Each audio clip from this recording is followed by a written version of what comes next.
자, 오늘은 이 유튜브 채널에서 아마 많이 보시지 못했던 소재일 겁니다. 저희 오늘 공유 숙박업에 대해서 말씀을 드릴 건데요. 공유 숙박업 업계에서 아마 이분 얘기를 못 들어보셨으면 간첩이다. 이 정도 수준으로 정말 유명하신 대표님 모셨거든요. 당근 자판기 김진옥 대표님 모시고 공유 숙박업에 대해서 말씀 나눠보도록 하겠습니다. 직장 생활을 하다 보면 어느 순간 이제 한계가 오죠. 현타가 오고, 내가 이거 직장 월급만으로는 생활비, 뭐 대출이자 애들 교육비 감당이 안 되겠다, 이런 순간이 오는데, 그래서 월급 외에도 한 100만 원, 200만 원, 많게는 300만 원 정도 현금흐름이 좀 있었으면 좋겠는데 어떤 걸 해야 될지 모르겠다 하시는 분들이 요즘 많이들 생각하시는 게 공유 숙박업인데, 당근자파님께서도 이제 직장 생활을 하면서도 같이 해보셨고 지금은 이제 공유 숙박업을 하고 계시는데, 얼마로 시작해서 지금 대략 한 달에 순수익으로는 얼마 정도 벌고 계세요? 처음에 시작했을 때는 월 순수익이 한 100만 원 100만 원 정도였었어요. 이게 진짜 되나? 망하면 어떡하지? 하는 생각에 그냥 작게 집 앞에다 한번 해봤었거든요. 그렇게 해서 이제 한 개 오픈해서 제가 벌었던 순수익이 한 100만 원 정도. 100만 원 정도. 지금은 그러면 한 달에는 방금 말씀드렸던 공유 숙박업을 통해서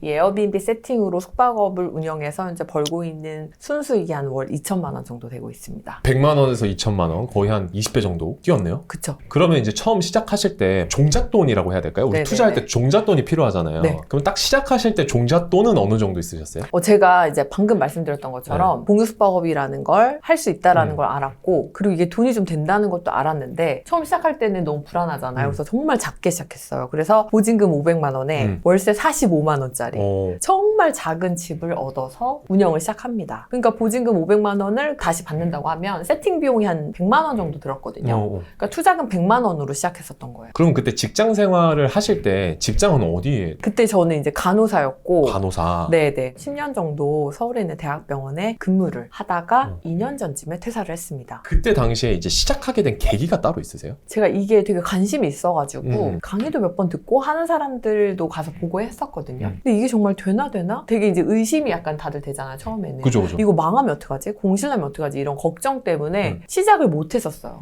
근데 이게 투자금도 적고, 그리고 만약에 안 되면 그냥 월세만 나와도 되겠다. 그냥 월세만 뽑는 방식으로 해보자. 이렇게 한번 시작을 해봤었던 거예요. 그랬던 이유는 저는 현금 흐름을 만드는 과정을 되게 중요하게 생각했거든요. 현금이 계속 들어오는 과정. 네, 왜냐면 직장인들이 월급 외에 소득이 없잖아요. 그거 말고 새로운 뭔 현금 흐름을 만들고 싶은데, 이제 뭐가 좋을까 생각을 하다가 이걸 이제 한번 해보게 되죠. 근데 저도 진짜 너무 불안해가지고 처음에는 진짜 걱정을 많이 했었어요. 원래 고민 별로 안 하고 바로바로 시작하는 스타일인데도 오픈할 때까지 계속 고민하다가 시작했으니까, 아마 지금 이걸 들으시는 분들 중에서도 고민하시는 분들이 많을 것 같아요. 근데 이제 월급이 따박따박 들어오는 상황이면 사실 뭔가 새로운 돈을 벌어야겠다라고 생각을 잘 안 하잖아요, 사람이. 그냥 이 월급이나 잘 받고 이거나 잘 저축하면 되니까. 정말 그러세요? 은연중에 그런 생각을 갖게 된단 말이에요, 직장인분들이. 네. 근데 당장 대표님은 어떤 계기가 있어서 돈을 더 벌어야겠다고 저는 생각하셨어요? 빨리 회사를 나오고 싶었어요. 일단? 네. 그러니까 물론 저는 이제 너무 사랑하는 일을 하고 있었고 만족감도 높았고 정말 일을 즐겁게 하긴 했지만, 어느 순간부터 몸이 너무 힘들었고 이걸 내가 계속 할 수 있을까? 그래서 내가 좋아하지만 이걸 못 할 수도 있겠다라는 생각이 들었고, 그래서 빨리 그만둬야겠다. 그리고 이제 월급이라는 게, 이제 대부분의 직장인들은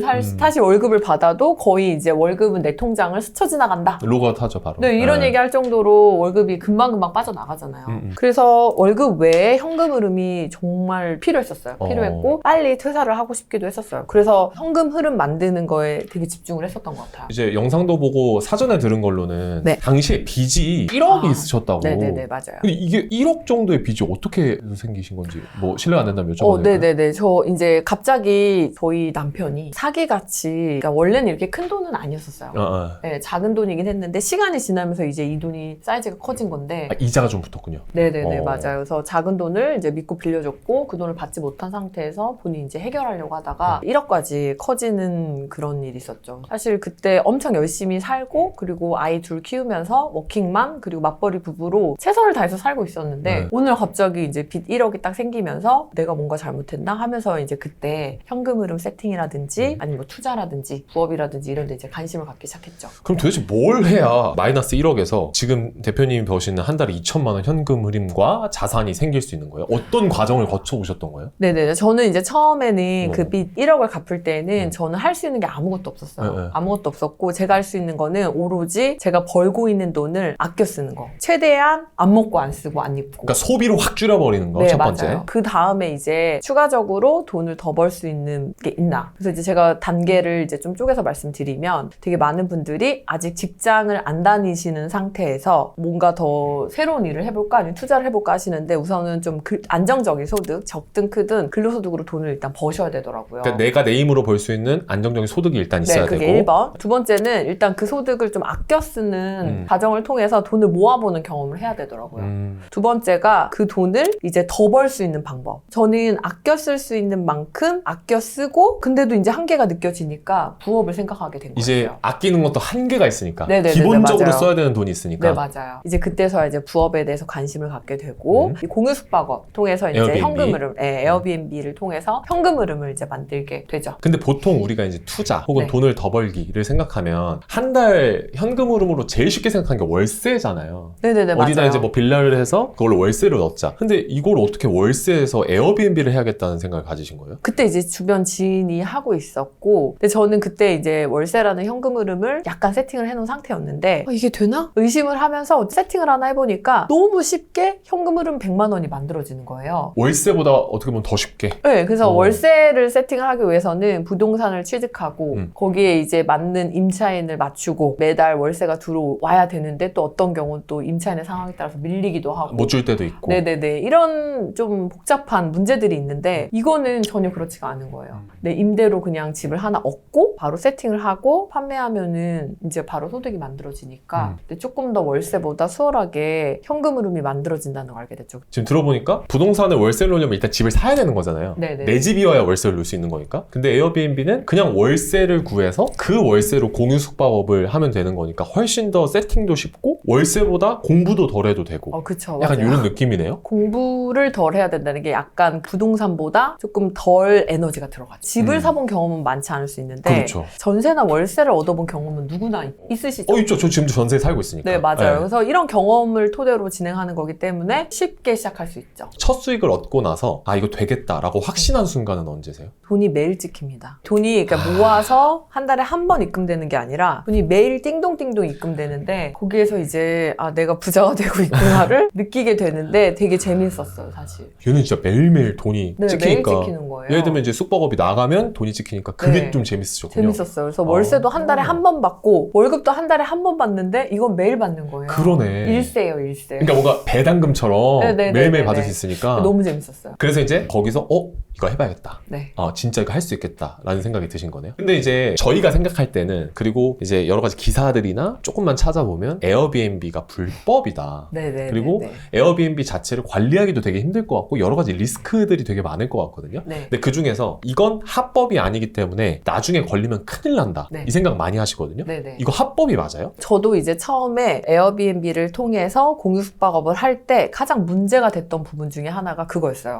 불법. 그러니까 법에 걸리면 불법에 어떡해. 대한 이슈. 네. 이게 사실은 할 수 있는 방법이 있다는 걸 알게 됐어요. 그 합법의 카테고리 안에서 안정적으로 할 수 있는 방법이 있다라는 걸 알게 된 다음부터는 그 방법을 통해서 진행을 했습니다. 그러니까 제가 아는 짧은 지식으로는 일단 외국인만 받을 수 있다. 사업자를 내고 진행을 하시는 게 맞는데 이때 우리가 받게 되는 사업자가 외국인 관광도시 민박업이라는 사업자예요. 근데 말 그대로 외국인 관광도시 민박업이다 보니 외국인이 사실 대상이에요. 그리고 이제 외국인 관광도시 민박업 사업자를 내놓고 다양한 플랫폼에다 숙소를 올려놓고 판매를 하는데 이때 이제 내국인을 받기 위해서 위홈이라는 사이트를 이용하면 내국인 숙박도 합법이 됩니다. 아 진짜요? 네. 그러니까 플랫폼에 따라서 한국인을 받는 것도 상관이 없군요. 네네, 맞습니다.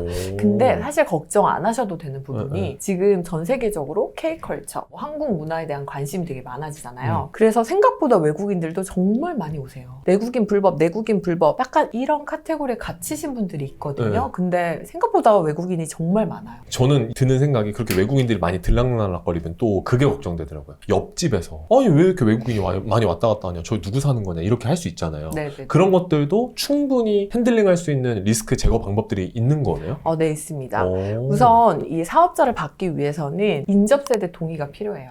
그때 이제 바로 옆집. 네, 맞아요. 충분한 설명을 하고 그게 동의가 될 때 운영할 수가 있거든요. 이거에 대해 거부감이 있거나 아니면 나는 별로 탐탁치 않아 하는 숙소 또는 그런 집은 아예 시작부터 할 수가 없기 때문에 대부분 어느 정도 인지하고 이해하시는 분들이 주변 이웃으로 계십니다. 그럼 이제 궁금해지는 게 위홈 얘기를 해주셔가지고 처음에 위홈에서 어떤 정도로 에어비앤비를 시작해요? 시작할 때 세팅 방법 같은 게 있으세요? 당자님이 하시는? 이제 상당히 매력적인 숙소를 만드는 방법이 되게 중요한데 그러면 돈 많이 들어가는 거 아니야? 맞아. 그러니까 초기 비용이 너무 많이 들어갔거든요. 네네네. 근데 이 감성적인 포인트가 몇 가지 있어요. 그래서 심플하게 화이트 톤의 우드. 나는 똥손이고 인테리어에 별로 재능이 없다 하시는 분들은 화이트 톤의 그냥 우드 제품을 사용하시면 되세요. 그리고 최소 비용으로 숙소를 꾸며야 되기 때문에 당근마켓을 이용해서 중고 가전이나 아니면 가구를 구입하시고 그걸 세팅하시고 그리고 이제 감성적인 포인트들만 몇 가지 주시면 저렴한 금액으로 숙소를 세팅할 수 있고 투자금이 많이 안 들어가게 세팅할 수 있습니다. 그러면 대표님 처음 세팅하실 때는 얼마 드셨어요? 저는 되게 작은 집에서 했어요. 네. 500에 40만 원이니까 네. 진짜 방 겨우 2개 정도 이렇게 딱 있는 아주 작은 집에서 했거든요. 그러다 보니까 저는 100만 원 정도밖에 안 들어갔어요. 그러니까 인테리어 전부 다 하는데 100만 원? 네네네네. 그리고 가전이 기본적으로 세팅이 돼 있는 집이었어요. 그래서 저는 이제 침대랑 그리고 테이블이랑 소파 정도만 사고 그리고 인테리어 소품 정도 사가지고 세팅을 바로 했었습니다. 그러면 그 집에서 작은 100만 원 투자한 집에서 대략적으로 한 달에 어느 정도 수익이 나셨어요? 거기에서 이제 순수익이 한 100만 원 정도 남았고 제가 그때 월세를 받아서 월세 세팅해 놓은 것도 있었고 그리고 이게 공유숙박 세팅해 놓은 것도 있었는데 에너지와 운영 관리 부분에서 월세랑 비교할 수 없게 공유숙박업이 훨씬 더 쉽게 돈을 번다는 느낌이 들었어요. 그러면 이제 맨 처음 해야 될 거는 사실 매물 구하기잖아요. 매물 구하고 나서 인테리어부터 쭉쭉쭉 가는 과정들을 한번 이 위홈에서 보여주실 수 있나요? 우선 지역을 먼저 선정하셔야 돼요. 현재 외국인 관광 도시 민박업 사업자를 내놓고 내국인을 받았을 때 합법인 지역은 2지역이에요. 어디냐면 서울과 부산. 서울, 부산을 제외한 곳은 아직도 위홈을 통해서 내국인을 받으면 불법, 문제가 될 수 있습니다. 둘 다 받아야지 좀 더 수월하게 운영할 수 있잖아요. 그게 돈이 되니까. 네, 그래서 이제 서울과 부산에 있는 본인이 원하는 지역을 선정하시고 먼저 매물을 확인하셔야 돼요. 이때 이제 전세로 할지 월세로 할지 이제 고민하실 수가 있는데 저는 무조건 전세보다는 월세로 하시라고 말씀드립니다. 그 이유가 따로 있어요? 네, 전세는 일단 투자금 자체가 크기 때문에 월세는 작잖아요. 뭐 보증금이 작은 경우에는 500만 원? 전세는 근데 뭐 5천만 원 이상? 그렇죠. 네, 그래서 이제 저는 월세로 추천을 드립니다. 그리고 이제 전화를 하셔가지고 중개사님께 내가 무엇을 하려고 하는지 설명을 드려야 돼요. 그러니까 뭐 에어비앤비로 공유 숙박업을 할 거다 뭐 이런 식으로. 네, 맞아요. 이때 조심하셔야 되는 게 그 집을 구할 때 물건 종류가 주택이어야지 돼요. 많은 분들이 이제 오피스텔에서 해도 되나요? 물어보시거든요. 근데 오피스텔은 불가능합니다. 왜냐면 이 외국인 관광 도시 민박업 사업자는 무조건 주택, 주거용에만 사업자가 나와요. 그러니까 주거용 제외는 아예 안 되는 거네요. 다른 네네, 것들은. 맞아요. 네. 근데 오피스텔은 업무용으로 이제 허가가 나 있는 경우가 많아서 오피스텔은 어렵습니다. 방이 2개든 1개든 그건 상관없이. 아니요, 그게 또 상관이 있어요. 오, 진짜요? 이제 말씀드리려고 했는데 두 번째는 방이 2개 이상이어야지 돼요. 그러니까 거실 하나에 방 2개여야 되나요? 왜 그러냐면 외국인 관광 도시 민박업이잖아요. 그러니까 외국인이 우리나라에 놀러 왔을 때 관광으로 왔을 때 실제로 호텔도 갈 수 있고 다양한 숙박업소 이용할 수 있는데 일반적으로 한국 사람이 살고 있는 집의 공유, 거주하면서 한국 문화를 체험하는 게 이 사업자의 주 목적이에요. 그래서 호스트가 방 하나를 사용하고 게스트가 방 하나를 사용해야 되거든요. 아, 그런 전제 조건이 깔려 있어야 되는군요. 네네네.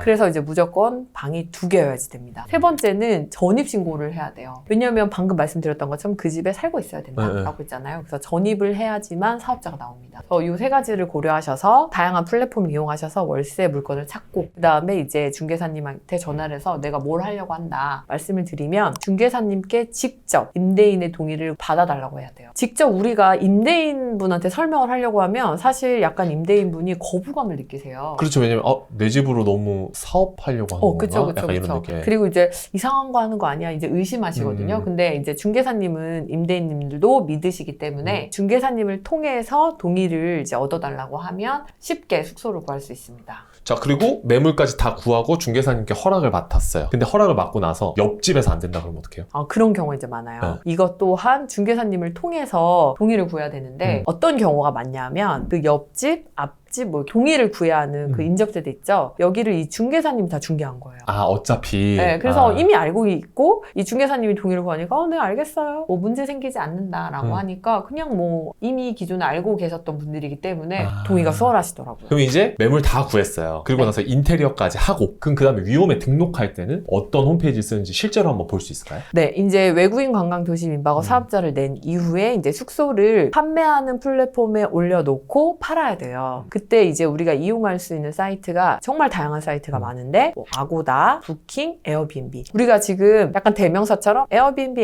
이렇게 사용하고 있지만 실제로 판매할 수 있는 사이트는 되게 많아요. 그죠? 이게 에어비앤비가 거의 공유 숙박업의 대명사처럼 돼버렸죠. 네네네. 네. 근데 정말 트래픽이 많고 정말 대명사 맞아요. 에어비앤비 자체 트래픽이 정말 높기 때문에 그거 하나만으로도 예약이 진짜 잘 들어오긴 하거든요. 그런데 이제 너무 에어비앤비가 대명사다 보니 에어비앤비밖에 없나라고 생각하실 수가 있어서 이제 몇 가지 더 설명을 드리면 아고다나 부킹닷컴이나 아니면 에어비앤비나 전부 다 외국인들이 많이 이용하는 예약 플랫폼이거든요. 외국인들은 거기로 많이 들어오고 지금 보여주실 위홈 같은 경우에는 한국인도 가능한 거니까 네네네네. 한국인이 많이 들어오는군요. 네네네. 그럼 저거 사이트를 한번 쭉 보여줄 수 있을까요? 근데 높아심에 말씀드리는데 이거 위홈 광고가 아닙니다. 저희 위홈에서 돈 받은 게 없어요. 여러분들이 합법적으로 공유 숙박업을 하기 위해서 이용하셔야 되는 사이트가 있어서 그걸 이제 말씀드리는 거예요. 한국인을 받을 수 있는? 네, 내국인을 받을 수 있는. 그래서 원래 외국인 관광 도시 민박업 사업자는 외국인을 대상으로만 해야 되는데 위홈이라는 사이트가 특례 지정을 받았어요.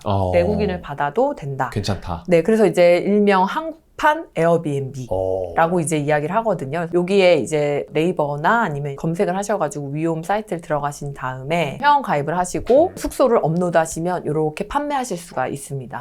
그럼 이게 사용하시는 분들이 많아요? 에어비앤비만큼은 아니겠지만. 제가 아까 말씀드렸던 것처럼 에어비앤비나 부킹닷컴에 올려놓고 위홈에다가 내국인은 예약해주세요 라고 해서 이쪽에서 판매를 많이 하세요. 그러면 대표님께서 처음에 세팅해서 올려놨을 때 바로 이제 수익이 들어오나요? 바로 수익이 들어옵니다. 며칠 걸리셨어요? 모든 사이트마다 조금씩 다른데 네. 숙소를 업로드해 놓으면 최대 72시간, 이제 24시간 안에 숙소가 노출돼요. 대부분 이제 숙소가 알고리즘이 조금씩 다르긴 하지만 신상 숙소는 상단에다가 노출을 시켜주거든요. 광고를 일부러 이쪽으로 네네네네. 띄워주는군요. 그래서 바로 이제 예약이 들어오고 판매가 되기 시작합니다. 하루 만에? 네. 세팅하고 하루 만에 들어왔어요? 하루나 이틀, 그러니까 노출되기 시작하면 바로 판매가 돼서 바로 돈이 통장에 들어오기 시작합니다. 그 숙박료를 얼마를 받으셨어요? 위홈 사이트 보시면 네. 이제 보이시겠지만 뭐 천차만별이긴 한데. 네네네. 뭐 이렇게 뭐 상당히 큰 거 같은 경우 이제 네, 63만 63만 원. 원. 네. 만약에 마당에 진짜 2층 집에 엄청 넓다라고 하면은 정말 이 정도의 금액을 책정할 수도 있고요. 뭐 그렇지 않다라고 하면은 뭐 저렴하게 7만 원대 이렇게도 있더라고요. 요 금액이 수수료를 제외하고 바로 입금이 됩니다. 수수료를 얼마나 떼요? 수수료 체계가 조금씩 다르고 네. 이게 어떻게 호스팅했냐에 따라 다른데 대부분 사이트가 호스트가 아니라 게스트가 수수료를 내게끔 되어 있어요. 실제로 집을 오려고 하는 사람들이 거의 내게 돼 있군요. 물론 이제 일부 플랫폼은 아니긴 한데 저희가 주로 이용하게 될 위홈과 에어비앤비는 수수료가 그렇게 많지가 않습니다. 그래서 이제 거의 요 금액의 1, 2%, 뭐 3% 정도를 제외하고 입금된다고 보시면 되세요. 수익률이 굉장히 좋은 거네요, 그러면. 그쵸? 월세 낼 거를 그냥 떼놓고 보면 자체로는 수익률이 굉장히 좋은 거네요. 이상하지 않으세요? 왜 호텔 가지 않고? 그러니까 저도 가긴 가거든요. 네. 근데 그걸 생각해 본 적은 없어요. 근데 어떨 때 이런 공유 숙박업 이용하세요? 예를 들면 호텔이 그 근처에 내가 원하는 지역 쪽에 딱 달라붙어서 없거나 그 호텔에 딱 방 하나만 있는 그게 싫거나 뭐 여러 가지 이유들? 저는 최근에 어떤 경험이 있었냐면 지방에서 이제 지인이 올라왔고 우리가 한 4명 정도 잠을 잤었어야 됐는데 4명이 같이 들어갈 호텔이 사실 많지가 않아요. 그렇죠. 보통 2명이니까. 그렇게 되니까 이제 에어비앤비를 찾게 되고 위홈에 들어가서 예약을 하게 되더라고요. 그러니까 이런 경우에 이런 숙소들이 이제 판매가 된다. 왜냐면 이거 보시는 분들이 아니 왜 호텔 안 쓰고 이 돈 주고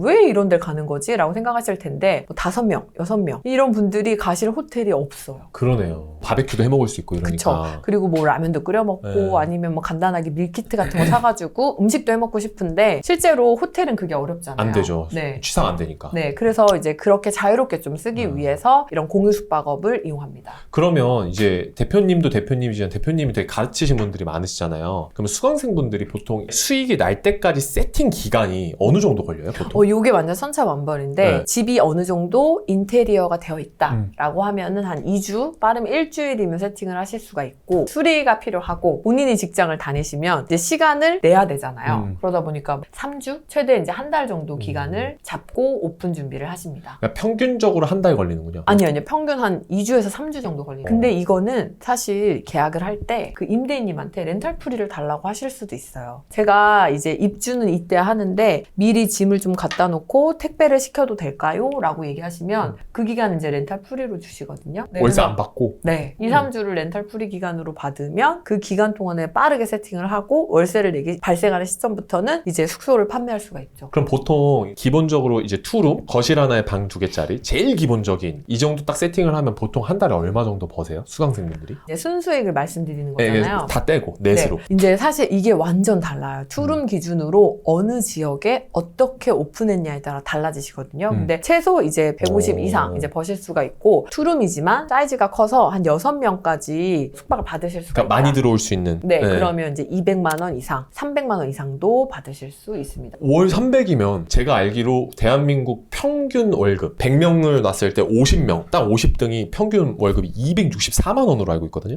정확하게 하시네요. 네, 정확해요. 저는 잘 모르지만 이게 정확하게 264만 원, 2023년 기준. 그리고 중위소득이 364만 원이거든요. 그러면 거의 평균 월급 정도 받아가시는 거네요. 제대로 세팅하면. 네네네, 맞습니다. 그래서 저희가 그냥 우스갯소리로 퇴사클럽을 만들어야겠다라고 할 정도로 퇴사하신 분이 정말 많으세요. 근데 이제 세중님도 이걸 세팅하시면 좀 일하기가 싫겠네요. 네, 맞습니다.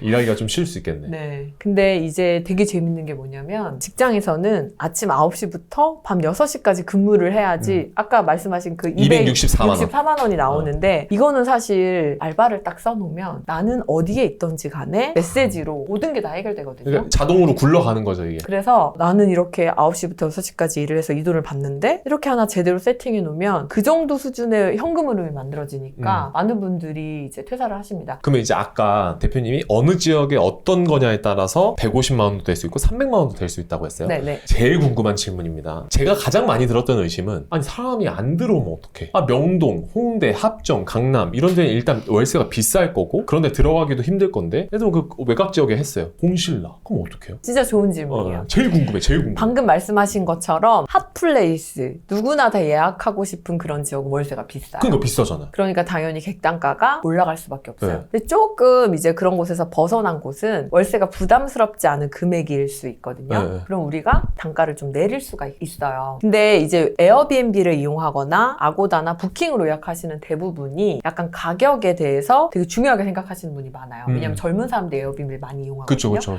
젊은 사람들이 약간 퀄리티가 조금 낮아도 아니면 내가 가려고 하는 곳보다 조금 멀어도 가격이 괜찮으면 예약을 많이 하거든요. 결국에 에어비앤비를 하시는 분들은 호텔보다는 선호하는 이유가 명확하게 있으니까 네. 거리가 좀 떨어져 있어도 상관없다. 그럼 이거는 사람들이 잘 모를 것 같은데 진짜 풀부킹 나고 진짜 제대로 계속 돌아가는 지역 있으세요? 근데 이제 저도 이제 놀랬는데 노원구 쪽에 네. 공릉동? 태릉 입구? 공릉동 들어는 봤어요. 근데 우리가 이제 에어비앤비에서 원하는 거는 뭔가 관광지가 있어야 될 것 같고 에어비앤비에 나와가지고 뭔가 놀러 갈 데가 있어야 될 것 같고 공릉동이나 태릉동은 놀 데가 없단 말이에요? 근데 왜 돼요? 그리고 실제로 생각을 해보시면 공간을 필요로 하는 사람들은 어디에나 있거든요. 그리고 우리가 이제 주요 고객으로 생각해야 되는 외국인 입장에서는 대한민국 서울 자체가 관광지인 거예요. 그리고 이 사람들에게는 너무 많이 노출되어 있는 명동이나 뭐 홍대나 합정보다는 조금 떨어져 있는 유니크한 곳을 새로 찾고 싶어 하시거든요. 남들은 모르는데 나만 아는 곳. 네, 저도 이제 되게 놀란 게 공릉동에 정말 외국인들이 많이 예약을 하세요. 그거 아무것도 없잖아요, 공릉동 사실. 네, 그래서 이제 물어봤더니 거기 이제 비즈니스 수요도 있고 네.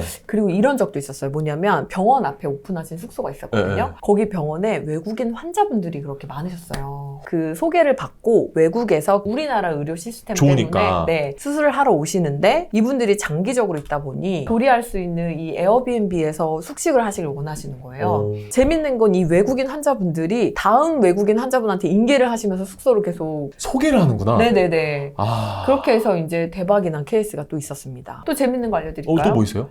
대학교 앞에다가 이제 네. 오픈을 했는데 거기에 교환학생 프로그램이랑 그리고 방학 때는 이제 짧은 기간 동안에 대학원 프로그램 이런 게 있었나 봐요. 어학연수나 어학당 이런 거 하러 온 사람 있잖아요. 네네네. 이제 이런 분들이 또 인계를 하시면서 또 숙소를 계속 넘겨주셔가지고 그러니까 1년치가 다 찼다 이런 얘기도 전 들었어요. 배운 만큼 보이고 하는 만큼 보인다고. 저는 생각했던 게 그냥 관광, 명동 가야지, 광화문 가야지 이 네. 정도였지? 교환학생, 외국인 수요가 그런 건 없을 줄 알았는데 지금 얘기 들어보니까 그런 수요가 엄청 많겠네요. 아무 생각이 없이 사실 그 앞에다 시작한 거였는데 이런 수요가 있다라는 걸 이제 발견한 거죠. 신기하다. 네, 그래서 생각하시는 것만큼 관광지 위주로 이 숙소가 운영되지는 않는다.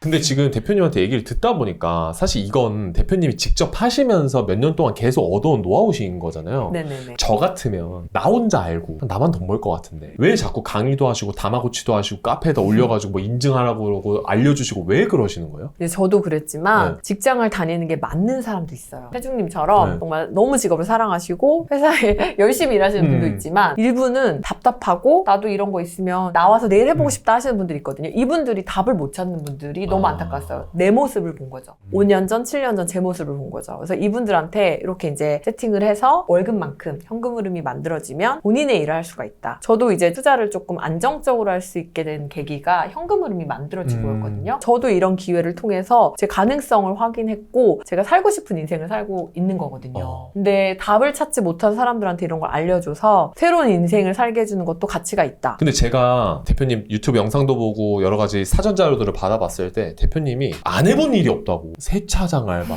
화장품 방문 판매 막 이런 것도 해보셨다고 하는데 이런 시행착오를 겪으면 좀 되게 힘드셨던 순간들도 있었을 것 같거든요. 저도 뭘 어디서부터 어떻게 해야 될지 모르겠는 거예요. 그때 이제 제가 네이버에다가 이제 검색을 했는데 그때는 2016년, 17년 이때는 사실 지금처럼 무슨 부업이 많거나 부업을 알려주는 강의가 없었어요. 제가 할 수 있는 거는 오로지 아껴 쓰고 안 먹고 안 입고 가계부 쓰는 거 그게 다였거든요. 근데 이렇게 안 먹고 안 쓰는 데는 한계가 있더라고요. 이제는 나도 돈을 추가로 더 벌고 싶다라고 하는 마음에 이제 검색을 해봤습니다. 직장인 부업. 그랬더니 이제 나온 게 세차장 알바. 그래서 이제 세차장에 알바를 하러 갔는데 저는 살면서 제가 하고 있는 일이 제일 힘들다고 생각을 했거든요. 병원에서 간호사할 일이 그 엄청 중노동이죠. 네, 아시는 분들은 아시겠지만 진짜 힘들게 일하거든요. 근데 이 세차장은 밖에서 진짜 힘들게 일하는 거예요. 땀 뻘뻘 흘려가면서. 그래서 제가 내가 하는 일은 그래도 안에서 하니까 되게 행복한 거구나를 이제 느꼈거든요. 그래서 세차장을 딱 하러 가고 그 다음에 이제 못 하겠는 거예요. 너무 힘들고 그때 이제 벌었던 돈이 제가 기억으로는 한 2만 원인가 3만 원이었는데 더 이상 못 하겠는 거예요. 그래서 이제 안 되겠다. 그 다음 했던 일이 이제 화장품 방문 판매. 방판. 제가 지금은 이제 여러분들 앞에 나와서 말도 하고 뭐 엄청 대단한 사람인 것 같지만 불과 몇 년 전까지만 해도 어디 가가지고 뭐 하나 말하는 걸 못했었어요. 그러다 보니까 방문 판매라는 직업을 못 하겠더라고요. 그렇게 막 힘든 순간들이 있는데 포기할 만도 하잖아요. 근데 계속 하신 이유가 어떤 게 있으셨어요? 저는 이제 제가 지금도 이제 써놓은 글이 있는데 2018년도에 아마 써놓은 걸 거예요. 너무 부자가 되고 싶다. 지금 사실 다시 물어보면 부자가 뭔지 모르겠어요. 지금은. 그리고 지금은 사실 제가 벌 수 없는 정도의 엄청 큰 돈을 벌고 있거든요. 그래서 지금 다시 생각해보면 그때 그게 되게 바보 같기도 하고 우습기도 한데 그때는 되게 맹목적인 만큼 부자가 되고 싶다였어요. 그러다 보니까 할 수 있는 모든 걸 다 해보자. 그러니까 두 가지 갑자기 머릿속에 떠오르는데 첫 번째는 사람이 부자가 되려면 자기 욕망에 솔직해야 된대요. 되게 솔직하신 것 같고 내 욕망에 부자가 되고 싶은 욕망에 솔직하신 것 같고 그리고 아까 대표님이 해주신 얘기에 답이 있는 것 같은데 내가 하고 싶은 일에 내 시간을 온전히 쏟을 수 있는 거 전 이게 부자의 정의라고 생각하거든요. 맞아요. 대표님은 지금 하고 싶은 일에 내 시간을 쏟고 있으니까 전 중환자실에서 일했는데 중환자실 노동 강도가 진짜 높아요. 근데 그때 어떻게 그렇게 열심히 일할 수 있었을까? 어떨 때에는 뭐 13시간, 14시간씩. 근데 그 이유 중에 하나가 누군가의 생명을 살릴 수 있다. 이런 무슨 사명감? 이런 것 때문에 이제 열심히 일했던 것 같아요. 근데 지금 제가 하는 일 중에 하나가 제가 했던 성공한 재테크나 이런 것들을 좀 알려드리고 있어요. 근데 저한테 이런 얘기 하시거든요. 저 정말 답답했고 어떻게 앞으로 살아가야 될지 모르겠는데 선생님 강의 듣고 뭐 한 줄기 빛을 만났다. 병원에서 사람을 살리는 것도 의미가 있지만 이렇게 답을 못 찾던 직장인들에게 이런 것들을 알려줘서 이분들에게 기회를 주는 것도 누군가의 생명을 살리는 것만큼 가치 있고 의미가 있다. 너무 큰 의미네요. 지금 너무 행복해요. 야, 멋진 말이네요. 돈을 많이 벌고 부자가 되는 걸 좀 약간 터부시하고 약간 나쁘다고 생각하잖아요. 사람들이 부자가 나쁘다고 생각하잖아요. 근데 또 대표님 말씀을 듣고 그런 관점으로 보니까 정말 사람 살리는 일을 다른 방식으로 하고 계신 거네. 네, 맞아요. 저는 그래서 또 이렇게 얘기하면은 뭐 웃을 수도 있는데 저는 대한민국에 있는 직장인들이 전부 500만 원 이상 벌어야 된다고 생각해요. 그 정도 되면은 조금 이제 여유롭게 살 수 있다. 그러니까 월 1000만 원까지는 사실 좋겠지만 거기까지는 대표님은 생각을 거의 안 하시더라고요. 그쵸, 그래서 그쵸. 물어보면 한 월 500만 원 정도만 이렇게 얘기하시는 분들이 있거든요. 그럼 이제 본인이 받는 급여에다가 부업 하나를 이제 얹으시면 그 정도가 되는데 500 정도가 되니까. 네네네. 근데 이제 그게 너무 많이 시간을 쏟아야 되고 에너지를 쏟아야 되면 또 힘들잖아요. 이렇게 가볍게 시작할 수 있는 부업으로 조금 소득을 좀 높여서 자유롭고 편안하게 사셨으면 좋겠다. 자, 그래서 대표님께서 월부 광자에 또 준비하신 또 선물이 있다고. 제가 지금 들은 게 홈스타일링 자료, 그리고 숙소 로고 무료 제작권. 요거를 6월 말까지 오픈했을 때 대표님 강의 들으시는 분들에게 또 무료로 이렇게 제공해 주신다고 하는데, 요 홈스타일링 재료랑 로고 무료 제작, 이거는 처음 시작하시는 분들에게 어떤 도움이 돼요? 홈스타일링 자료는 저희가 운영하면서 그 노하우들을 압축해서 사진과 함께 제공해 드리는 거예요. 제가 지금 3년 이상 이렇게 운영을 하고, 그리고 저랑 같이 하는 코칭 스태프들이 있거든요. 이 스태프님들이 운영하셨던 노하우들을 다 압축해서 만든 썸머리 자료인데, 여러분들이 꼭 성공하시고 그리고 이런 부업을 만드셔서 조금 더 자유롭게 경제적인 여유를 가지셨으면 하는 생각에 이제 제공해 드리게 되었습니다. 그리고 요 숙소 로고 무료 제작, 요건 뭐예요? 6월 말까지만 해드린다고 하는데. VOD 강의를 들으시고 숙소를 실제로 런칭하셔서 오픈하셔가지고 판매하시게 되면 이제 약간 좀 욕심이 생겨요. 조금 더 이쁜 숙소, 그리고 조금 더 내 숙소만의 시그니처를 갖고 싶어 하시거든요. 근데 이 로고 제작도 사실은 그냥 업체에 맡기거나 비싸죠. 디자이너에게 그럼 이제 가격대가 있어요. 그래서 조금 더 잘 활용하셨으면 하는 마음에 6월까지 이제 오픈하시는 분들 대상으로 저희가 로고를 무료로 제작해 드립니다. 그러면 이제 저희가 아마 이 영상이 대략 2월 정도에 오픈이 될 것 같거든요. 그러면 네. 4개월 정도 남으니까 네. 진짜 4개월 내에는 한번 시작해보자, 이런 마음으로 준비해 주신 선물이니까 꼭 강의 시작하셔서 혜택 받아가셨으면 좋겠어요. 태중님도 도전해 보시죠. 얘기 들으면서 점점 설득이 되어가고 있거든요. 제가 이제 PD님이랑 얘기한 건데, 처음에 대본 받고서 제가 봤던 부업과 제가 봤던 투자처 중에 가장 안 될 것 같은, 그리고 되게 익숙하지 않은 거, 나는 못할 것 같은 거였거든요. 근데 얘기를 듣다 보니 할 수 있을 것 같은 생각이 할 수 들어요. 있어요. 실제로 네. 저희 이제 스텝 중에 이걸 안 하고 있는 사람이 없습니다. 저희 네. 그 PD님도 하고 계시고, 저희 네. CM님도 하시고, FM님 다 하고 계시는데, 그 이유가 뭐냐면 제가 이제 계속 교육을 하다 보니까 옆에서 그냥 보잖아요. 특별히 뭐 교육 과정에 들어오거나 이렇게 하시지 않았는데도 옆에서 이렇게 보고 있었던 것만으로도 지금 오픈하셔서 다 운영을 하고 계세요. 지금 영상을 보시는 분들도 너무 어렵게 생각 안 하시고 진짜 그냥 VOD 보시고 도전해보셨으면 좋겠어요. 네네, 맞아요. 네. 그래서 뭔가 이게 되게 낯설고 어렵게 느껴지실지 모르겠지만, 보면 대학생 분들도 하시거든요. 오. 제가 이렇게 말해요. 엄마 아빠한테 용돈 받아 쓰지 말고 이거 세팅해가지고 벌어서 써라. 근데 아르바이트 하면 시간 너무 많이 잡아먹으니까 이거 하셔가지고 이제 현금으로 만들고 그걸 용돈으로 쓰고 그 아낀 시간은 공부해라. 이렇게 말씀드리거든요. 좋네요. 자, 그럼 2024년 이제 2월에 오픈되고 4개월 정도 이제 우리 꼭 한번 해보는 걸로.